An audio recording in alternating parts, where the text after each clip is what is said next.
Porque decíamos que necesitábamos activar a las otras enzimas para que en tiempo pudieran llegar a regular a la reguladora, ¿sí? Quiere decir que esta parte es más lenta todavía. Luego tendríamos en tiempo la parte de la transcripción, la degradación, la parte de los factores de transcripción, que vendría siendo una señal todavía más lenta, ¿sí? ¿Por qué? Porque tenemos que esperar a que se dé la activación a nivel de ADN, que se dé la transcripción, que los ribosomas funcionen, etcétera, ¿sí? Acuérdense que después, cuando ya está la estructura primaria, tienen que venir las chaperonas, y las chaperonas favorecen el plegamiento, después vendría la modificación posttraduccional. Quiere decir que al final es una gran cantidad de trabajo, ¿sí? ¿Cuál es el mejor? No hay un mejor, ¿sí? En teoría, la evolución ha funcionado de tal forma de que una enzima tenga los puntos de regulación que necesita tener para asegurarse que todo el metabolismo pueda ser efectivo. Lo que me importa acá ahorita es que logren entender en tiempo cuál es el primero en responder, porque en base a eso, algunas señales pueden ir modificando, frenando o acelerando poco a poco cada una de las rutas metabólicas. ¿Vamos bien hasta acá? ¿Sí? Bueno, pueden formarse complejos multienzimáticos también. Los complejos multienzimáticos que nosotros veamos van a ser muy pocos, pero lo que me interesa que sepan es que yo ya no estoy hablando de una enzima, sino estoy hablando de muchas enzimas juntas, de muchas enzimas que están formando como un monstruo de enzima. Y entonces decimos acá, lo que tiene, o la ventaja de poder formar un complejo multienzimático es que cada enzima sigue funcionando individual, pero que su producto no está siendo liberado al espacio celular. No sé si se entiende bien. Yo por separado tengo tres enzimas. Una enzima sintetiza sustrato, produce producto, pero el producto queda disperso en el ambiente celular, ¿sí? Le toca a la otra enzima agarrar a este B para convertirlo a C. Quiere decir que entre el espacio celular tiene que buscar a B para convertirlo a C. Lo mismo pasaría con la enzima 3, con la enzima 4, etc., ¿sí? La ventaja de un complejo es que yo ya no lo estoy liberando al espacio celular, sino se lo estoy pasando directamente a la otra enzima, ¿sí? Vamos a ver dos ejemplos principales, que son los que están de dos enzimas o dos complejos multienzimáticos que funcionan en el ciclo de Krebs, ¿sí? Los complejos están formados por tres enzimas diferentes, que este sería el de la piruvato deshidrogenasa, que es una de las primeras enzimas de Krebs, que si se fijan está formada por tres enzimas diferentes. En este caso yo digo, el sustrato de la enzima 1 es piruvato, ¿sí? Y su producto sería CO2, pero también sería el intermediario este que está unido acá. Luego este se lo puede pasar acá a la lipoamida, y luego esta lipoamida puede pasárselo para acá para terminar en la transferencia de electrones acá. Si se fijan, cada enzima por separado está liberando producto acá. Este producto no es liberado, sino pasa a la segunda enzima.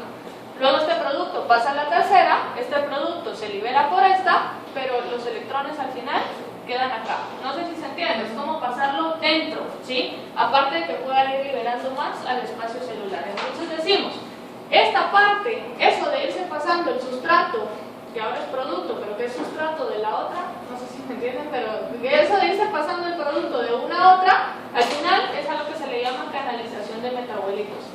Esa canalización entonces es asegurarse que llegue a un destino final y que no se pierda ningún otro destino dentro de la célula.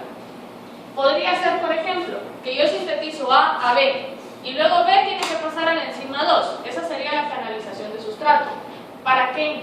Porque B puede ser utilizado por otra enzima y ser convertido a algo más. Entonces la canalización de sustrato me está asegurando a mí que el proceso se vaya a terminar.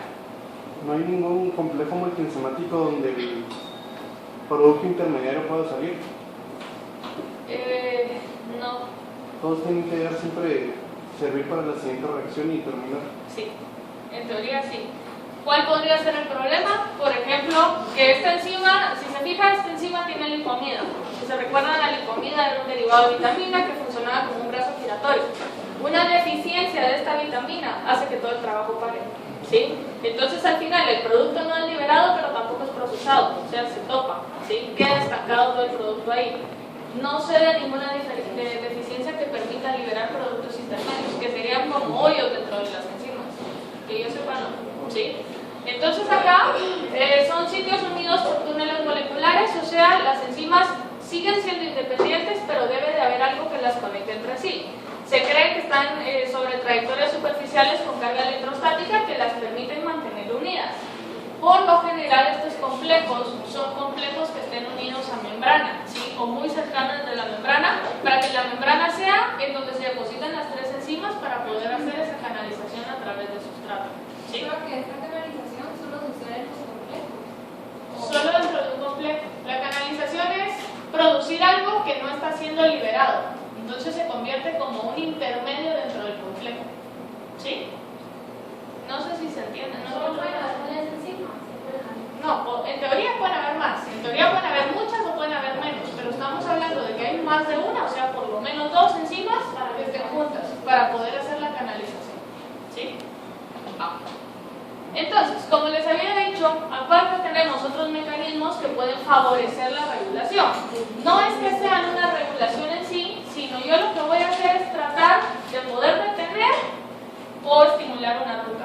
Entonces, tenemos acá el secuestro, que puede ser una compartimentación también o una regulación contrapuesta. Esto básicamente habla de que yo tengo una enzima y que la enzima es mitocondrial, por ejemplo. Poderla secuestrar a nivel citosólico va a impedir que haga su trabajo, ¿sí? O si la enzima es citosólica y yo la secuestro a nivel nuclear, por ejemplo, el citosol ya no puede hacer el trabajo, quiere decir que no está, ¿sí? La enzima puede seguir funcionando, no está regulada, pero no está donde debe trabajar, por lo tanto no puede trabajar. ¿Sí se entiende esa parte? Vamos a ver un ejemplo de secuestro. Hay un tipo de regulación de secuestro a nivel hepático durante glucólisis. Entonces, que sepa que funciona como un tipo de regulación, porque si la enzima trabaja en citosol y yo me la llevo al núcleo, ¿qué pasa con la ruta en la cual la enzima está funcionando? Se para, ¿sí? Luego entonces tienen que ver, lo interesante acá es entender cómo se da la señal de que se dé el secuestro, y eso es lo que llega a complicar las cosas, porque a veces yo necesito una proteína secuestradora, ¿sí? Y cuando le dé la señal a esta proteína, esa proteína se va a encargar de arrastrar la enzima donde la tenga que secuestrar, ¿sí? La señal de soltarla la recibe la proteína secuestradora para que pueda salir otra vez al compartimiento donde está. Entonces ahí es donde se nos complican las cosas, porque yo empiezo a ver de que muchas señales pueden afectar a muchas proteínas a la vez, que se van a encargar todas de poder mantener la regulación de una sola. Y si lo piensan, en cada ruta metabólica no hay solo una enzima regulada, sino yo tengo muchas enzimas reguladas. Toda esa regulación tiene que estar en coordinación para que toda la ruta pueda funcionar como en armonía, ¿sí? Que pueda funcionar para lo que el metabolismo necesita. Luego entonces hay otro tipo de modificación, que es una modificación, digamos, irreversible, ¿sí? Pero es una modificación que se está encargando no de inactivar a la enzima, sino se está encargando de activar a la enzima, pero la va a activar de una forma completamente irreversible. Quiere decir que si yo quiero parar la ruta, ¿qué tengo que hacer con esa enzima que ya está activada? Degradarla, así destruirla. Entonces acá nosotros empezamos a hablar entonces de una modificación covalente irreversible, pero que tiene como efecto estimular. Y acá es entonces donde nosotros empezamos a hablar de simógenos. Los simógenos, ¿habían escuchado antes hablar de simógenos? Sí. Los simógenos entonces son enzimas inactivas. Esta parte de inactivas es importante que vaya acompañado de otra definición. ¿Por qué? Porque si solo decimos una enzima inactiva, puede ser una enzima que esté apagada por un efector alostérico negativo. O puede ser una enzima que haya sufrido modificación covalente reversible y que esté inactiva.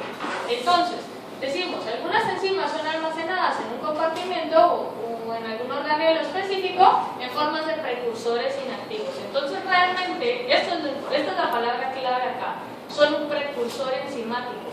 Los simógenos no son enzimas todavía, por eso estamos hablando de que son un precursor. La diferencia es que estas necesitan lisis para poderse activar. Quiere decir que tenemos una enzima que va a cortar al simógeno y este precursor enzimático ahora se convierte en enzima, ¿sí? Si es un precursor, obviamente no tiene capacidad catalítica, porque no es la enzima todavía. ¿Sí se entiende? ¿Sí? Entonces, importante, cuando yo les pregunte qué es un simógeno, jamás me digan es una enzima inactiva, porque primero un simógeno no es una enzima todavía, y lo mismo que les dije hace un rato, la inactivación puede ser por cualquier otro tipo de regulación, ¿sí? Entonces esa no es una definición de simógeno. Entonces, los ejemplos serían la cascada de la coagulación y las enzimas digestivas. Como les dije, cascada de la coagulación la vamos a ver en una clase aparte, y ahorita vamos a ver más o menos cómo es que van funcionando las enzimas digestivas, ¿sí? Va. Luego tengo yo tipo de enzimas que son las serinproteasas. Las serinproteasas son enzimas que hidrolizan o separan proteínas a partir de un enlace peptídico. Como son proteasas, pueden degradar proteínas, ¿sí o no? Sí. ¿Sí? Entonces, estas serinproteasas son enzimas que tienen la capacidad de cortar un enlace peptídico. Se caracterizan por la presencia de un residuo de serina catalítico en los sitios activos y por eso lo de serin, ¿sí? Porque evolutivamente casi todas tienen un residuo de serina en el sitio activo. Poseen una tríada de aspartato, histidina y serina junto a la depresión del sitio activo. Esto se los puse únicamente para que vean de que evolutivamente todas pertenecen a la misma familia. Todas tienen un mecanismo de acción similar. Lo importante es saber que si estamos hablando de una familia, estamos hablando de muchas enzimas diferentes. Quiere decir que cada una tiene una especificidad distinta. Si estamos hablando que cortan un enlace peptídico, ¿qué le da la especificidad a una enzima? Todos los enlaces peptídicos son iguales, ¿sí o no? ¿Qué es lo diferente? ¿Entre quiénes, sí o no? ¿Sí? Quiere decir que la especificidad de la serinproteasa entonces es entre quién y quién tenga la capacidad de cortar. Si tiene la capacidad de cortar un extremo carboxilo de una tirosina, por ejemplo, o un extremo amino de una tirosina, o así sucesivamente, ¿sí? Especificidades pueden haber un montón y por eso es que tenemos un montón de serinproteasas diferentes. Lo importante es que las serinproteasas no necesariamente van a degradar. Si estábamos hablando que el simógeno es un precursor enzimático que necesitaba proteólisis para poderse activar, ¿quién lo va a activar? Una serinproteasa, ¿sí? Porque la serinproteasa va a hacer la proteólisis para que este simógeno pueda activarse. Lo interesante y complicado a la vez es que algunos simógenos al activarse se convierten en serinproteasas. Quiere decir que el que antes era un simógeno y ahora es una enzima tiene la capacidad de activar a otro simógeno diferente. ¿Sí se entiende? ¿Sí? Entonces, ese es el enfoque que le vamos a dar nosotros a la cascada de la coagulación. Ir viendo cómo un simógeno se convierte en una serinproteasa y que esa serinproteasa va a activar a otro simógeno hasta terminar en una acción final. ¿Sí? Entonces, este sería el ejemplo. Las serinproteasas cortan la cadena polipeptídica en el lado carboxilo de aminoácidos específicos. Si yo tengo dos aminoácidos diferentes, digamos X y Y, X, Y y Z, y yo les digo, esta serinproteasa corta en el lado carboxilo de Y. ¿En dónde va a cortar? ¿Entre X y Y o entre Y y Z?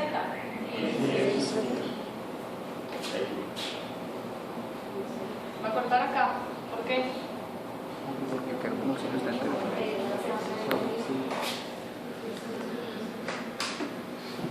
Porque todas las proteínas se escriben de N a C terminal. Quiere decir que el enlace peptídico carboxilo de Y es esta, ¿sí? Y el enlace amino de Y es este de acá, ¿sí? Que vendría siendo en este caso, en este ejemplo, el carboxilo de X también, ¿sí? Entonces, cada serinproteasa tiene esa especificidad. No va a ser lo mismo decir cortan el lado carboxilo o cortan el lado amino, porque eso me genera productos diferentes. Si yo les digo que cortan el lado carboxilo, mis productos serían XY y el otro producto sería Z. Pero si yo les digo, en lugar de cortar en el carboxilo, cortan el amino, mis productos serían X y Y y Z, ¿sí? Entonces, si se fijan, la especificidad es bien importante porque es dejar a una enzima con un aminoácido menos o dejarla con un aminoácido más. Quiere decir que eso podría llegar a cambiar la función enzimática si el reconocimiento no es completo, ¿sí? Entonces, vamos a empezar diciendo que el tripsinógeno es el simógeno de la tripsina, ¿sí? ¿Se escucha la diferencia? ¿Sí? La parte inactiva, la parte activa. Entonces, si el tripsinógeno es el simógeno que se está convirtiendo en enzima, ¿qué es la enteroperoxidasa? Una serinproteasa. Una pregunta, ¿tienen especificidad? O sea, ¿pueden cortar dos lados o solamente tienen especificidad de uno? Por lo general tienen especificidad, como decirle, cortan del lado carboxilo, de tirosina, fenilalanina y triptófano, por ejemplo. O sea, sí tienen como un rango que pueden, como opciones, digamos. Hay otras que son así completamente específicas, y decir, cortan únicamente el lado carboxilo de todas las lisinas que encuentren, ¿sí? Quiere decir que hay unas que son más específicas que otras, pero hay un montón de diferentes. Sea para tal aminoácido en el lado carboxilo y otro en el amino. Sí, las hay. De hecho, las vamos a ver, pero las vamos a ver cuando veamos degradación de aminoácidos, porque ahí empezamos con la parte de la digestión. Cuando las enzimas son digeridas, digamos, a nivel de tracto gastrointestinal, hay muchas proteasas que tienen especificidad para romper a las proteínas en diferentes pedacitos para dejarlas como aminoácidos Y en libres. ese caso, digamos, si hubiera un aminoácido para el grupo carboxilo y el otro para el amino, en la misma cadena pegados, podría cortar de los dos lados, Y el aminoácido queda separándolo. libre. Sí. De hecho, el objetivo de la digestión es ese, ¿sí? Dejar aminoácidos libres en solución. Va. Entonces, la tripsina, si se fijan, es la parte activa, ¿sí? Y luego tengo dos simógenos más, el quimiotripsinógeno y la proelastasa. ¿La tripsina qué es?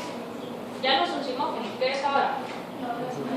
Una seriproteasa que tiene menor especificidad porque ahora puede actuar sobre estas dos para que estas dos desoximógenos pasen a ser enzimas proteolíticas, ¿sí? Pregunto, ¿todos los simógenos son convertidos a seriproteasas, sí o no? No, los últimos por lo general no. Los que reciben la señal final son enzimas que ya tienen una actividad específica, ¿sí? Bueno, entonces acá está. La quimiotripsina corta en el lado carboxilato de aminoácidos hidrofóbicos, aromáticos y o voluminosos. Principalmente tienen fenilalanina, ¿sí? Luego la tripsina lo hacen aminoácidos básicos, principalmente lisina y arginina. Entonces, si se fijan, acá está básicamente lo que me estaban preguntando. ¿Qué tan específico es la actividad? Dependiendo de quién sea la seriproteasa. Luego la elastasa solo se une a aminoácidos con R pequeños, o sea, puede cortar glicinas o puede cortar alanina, ¿sí? Entonces, lo importante acá, lo que quiero que vean, es que en este caso nosotros estamos reconociendo, este sería el sitio activo de la enzima y está reconociendo un aminoácido en particular. Y es el aminoácido que reconoce si ya corta acá o ya corta acá, dependiendo de dónde esté el sitio activo de la enzima, ¿sí? Quiere decir que los sitios activos tienen capacidades diferentes y por lo tanto esta, por ejemplo, si se fijan, el sitio activo es más pequeño, por eso solo puede reconocer una alanina. Esta no podría reconocer un aminoácido como este, porque el aminoácido no cabría en el sitio activo, ¿sí? Entonces eso es lo que le va dando la especificidad a cada una de las enzimas. Bueno, ¿alguna pregunta hasta acá? ¿No? Va. Yo pensaba empezar cascada la población hoy. Entonces me dicen, si no la empezamos hoy, voy a empezar y terminarla mañana. Entonces, ustedes empezamos.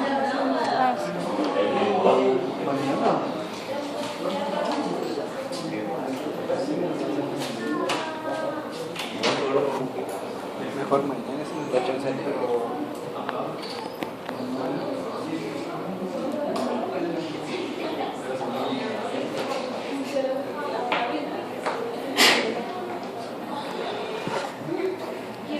Definir qué es hemostasia y qué es trombosis. Es lo mismo, es diferente.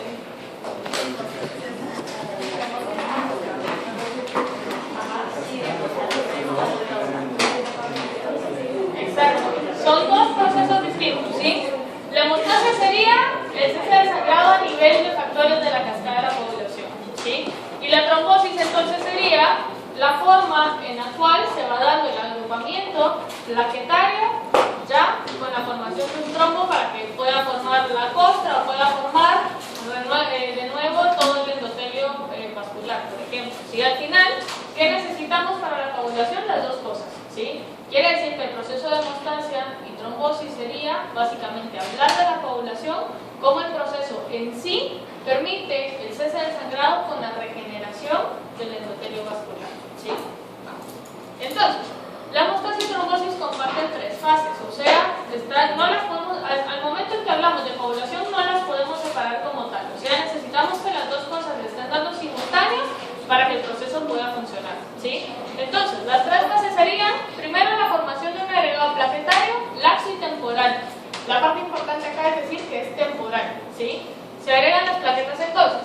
Luego se da la formación de una malla de fibrina que se une al agregado plaquetario. Esa malla de fibrina hace que esto que antes era laxo sea un poco más estable, ¿sí? Quiere decir que estamos hablando de trombosis y estamos hablando de hemostasia acá. Y luego, la parte final sería la disolución parcial o completa del tapón, que es donde ya entraría entonces la activación de la plasmina. Quiere decir que estamos hablando entonces de la formación del trombo, de la estabilización del trombo, que sería la parte de la cascada de la coagulación, y la disolución del trombo, ¿sí? Esas tres cosas son las que vamos a ir viendo en la clase. Entonces, es el conjunto de mecanismos y procesos que mantienen la fluidez de la sangre y la integridad vascular. Lo importante es, imagínense, la regulación que tiene que tener esta cascada para que únicamente se active cuando haya un sangrado, o para que únicamente se active cuando haya un daño al endotelio. Quiere decir que la regulación tiene que ser tan perfecta y tan coordinada, porque si no seríamos un trombo andando, por ejemplo, o viviríamos sangrando todo el tiempo. Entonces, algunas patologías, o muchas patologías, están relacionadas a pequeños defectos en la pérdida de esta coordinación, ¿sí? Entonces, las fases de la hemostasia básicamente son la fase vascular, que sería el momento en el que hay daño. En el momento en que hay daño, en que se produce un daño a nivel del endotelio, empiezan a producirse factores vasculares, que son los que van a venir y activar la parte de la cascada de la coagulación. La parte plaquetaria, que sería entonces el depósito de las plaquetas, de ese trombo laxo que hablábamos, que era un trombo inestable, que tiene la capacidad de cubrir temporalmente. Luego vendría la parte de la cascada de la coagulación, que sería ya como este trombo pasa de ser laxo a ser estable porque ya se formó fibrina. Y luego la parte de la fibrinólisis, que era donde decíamos la activación de la plasmina, poder disolver a ese trombo, ¿sí? Vamos a ver más a detalle las últimas tres, porque la fase vascular se la voy a dejar así. No sé si ya lo vieron en sí. ¿Ya lo vieron? ¿Sí? Sí. Ya lo vimos. ¿Ya tuvieron que haberlo visto? ¿Sí? Entonces, de la fase vascular únicamente vamos a hablar de qué factores son liberados a la sangre y qué factores son liberados al endotelio, porque a partir de esos factores liberados es que empiezan todas las demás, ¿sí? Yo creo que todo lo que Como va les a dije, la pasar fase con la vascular población. solo la vamos a ver así, entonces para que se den la idea, hay aportes hacia el subendotelio y hacia la sangre. Entonces lo importante es entender que el daño va a estar por acá, ¿sí? Al momento en que tengamos nosotros el daño, vamos a tener aportes del subendotelio para acá, o sea, para acá, y luego para la sangre, ¿sí? Esos aportes son diferentes. Si se fijan, para la formación, acá tendríamos colágeno, membrana, microfibrillas, glucopolisacáridos, elastina, fibronectinas, o sea, lo necesario para poderlo restablecer, ¿sí? Y la parte que a mí me interesa es esta parte, del endotelio a la sangre, o sea, lo que se empiece a liberar. La prostaciclina, el factor tisular, el factor de von Willebrand, la tritrombina, la trombomodulina, el activador tisular del plasminógeno, óxido nítrico y las endotelinas. Esta parte de acá tiene mucho que ver con la parte de vasoconstricción y regulación del flujo de sangre para poder evitar el sangrado, ¿sí? Básicamente es esto mismo. Si se fijan, de acá estamos hacia la sangre y de acá estamos hacia la parte del subendotelio. Aquí ya está básicamente todo lo que se secreta con la función. Entonces, ¿qué quiero resaltar de acá? Que la función puede ser favorecer la agregación de plaquetas, favorecer el inicio de la cascada de la coagulación o inhibirlo. Quiere decir que factores que inhiben la formación de trombos en teoría deberían de estarse secretando todo el tiempo, ¿sí? Y que el momento en el cual hay un daño a nivel del endotelio se dejan de secretar para darle lugar a estos que deben de iniciarse a secretar, ¿sí? Vamos a ver cuando veamos a detalle quién activa a quién y cómo empieza la cascada, que al final es como un ciclo enfermizo, ¿sí? Donde todos necesitan de todo y al final eso es lo que permite que la regulación sea tan específica, ¿sí? Vamos con la parte de la formación de fibrina. Entonces, la parte de la formación de fibrina decíamos que era básicamente cómo empieza la cascada de la coagulación. Ustedes saben que la cascada tiene dos vías, una intrínseca, una extrínseca, que al final terminan en una vía común y que esa vía común es la que va a formar a la fibrina. A todo eso, el trombo inestable ya debe de estar formado para que la fibrina tenga la capacidad de estabilizarlo. ¿Cómo lo estabiliza? Empieza a hacer cruces covalentes entre la proteína de la fibrina con parte del coágulo. Y entonces eso lo que hace es poderlo estabilizar y hacerlo más fuerte. Pero al final, la misma producción empieza a generar parte de la degradación que inicia la parte de la fibrinólisis, ¿sí? Entonces acá vamos a empezar entonces, acá les puse una tabla que es la misma tabla que tienen en el capítulo, se las puse a partir del 2, aquí está la primera parte y aquí está la otra. Lo que me interesa es la parte de la función, ¿sí? Que vean entonces que todos son simógenos o que si no son simógenos son cofactores. Entonces ustedes ya saben que los cofactores puede ser por ejemplo el calcio vendría siendo el factor 2, por ejemplo, de la cascada, que sirve como un cofactor. Ya sabemos para qué utilizan las enzimas los cofactores. Quiere decir que de ser simógenos pasan a ser enzimas activas y que si no está presente el cofactor, la enzima no puede funcionar. Quiere decir que cada uno de estos 13, que en realidad son 12 porque el 6 no existe, cada uno de estos factores tiene la capacidad de venir y depender uno del otro, porque uno va a activar al otro, el otro activa al otro, o el otro era cofactor del otro. Quiere decir que si no están juntos, al final, el producto final de la ruta no sirve. ¿Quién es el producto final de toda esa ruta? La fibrina, ¿sí? Va. Entonces, ¿el número o el nombre? Los dos. Los dos, otra vez, ¿sí? Los dos. ¿Por qué? Porque en el hospital empiezan, necesito factor 8, por ejemplo, y les dicen, no tengo factor 8, solo tengo el factor, y les dan el nombre común, ¿sí? Entonces, por lo menos que sepan que es lo mismo, ¿sí? Entonces decir, ok, no importa, eso me sirve, ¿sí? Entonces acá, necesito que se sepan los dos. Entonces, la formación de fibrina se da por dos vías dependientes, la intrínseca y la extrínseca. Si se fijan, son vías dependientes y no independientes. A pesar de que todas terminen en una cascada común, parte de la regulación de la intrínseca necesita la extrínseca y viceversa, ¿sí? Quiere decir que si una falla, toda la cascada va a estar deficiente.